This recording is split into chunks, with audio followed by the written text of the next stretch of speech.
Today we're going to go over foam rolling techniques to decrease Osgood Schlatters pain.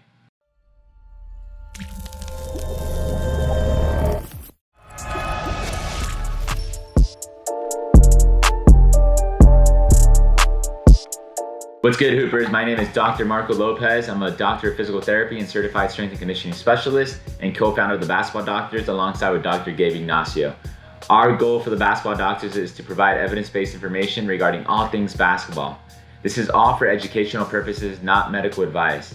If you need or seek medical advice, hit us up or send us a message so we could try to help you out or seek out a healthcare professional. Now onto the topic on foam rolling for Osgood Schlatters. So to kind of briefly recap what Osgood Schlatters is, if you want to learn more, click the link above. It's all about Osgood Schlatters, but the biggest thing is the growth of apophysitis, meaning this bone is growing faster than the tendons and the muscles.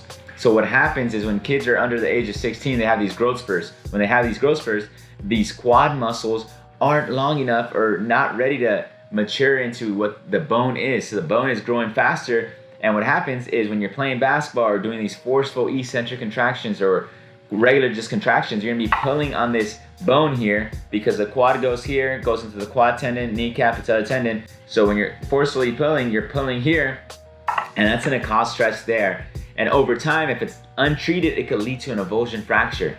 So what we have to do is, one of the main courses is completely resting. That plays a role, but you also have to be doing stuff like stretching out, or one of the things that we're gonna do today is foam rolling. So it's gonna be foam rolling with active release. That's gonna help decrease some of that tension, some of that stress, that neurological tightness too, just like that feeling of tightness on that quad muscle, and allow this to kind of decrease stress here in that tibial tuberosity.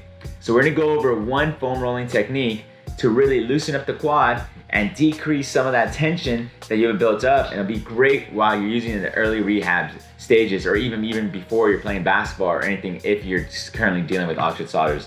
So let's jump onto the technique.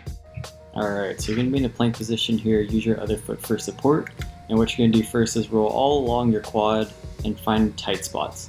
Once you find a tight spot, what you're going to do is you're going to bend your knee as far back as you can, extend out, and you're going to do that 3 or 4 times on each tight spot. So kind of mess around, find where you're the tightest, roll to that spot, hold it there, bend it 3 or 4 times, roll around, find another spot, bend it 3 or 4 times. And the quad muscle is big, so work on the inside part, middle part, and outside, and then also work along the fiber as close as you can to the knee above the kneecap and up towards the hip.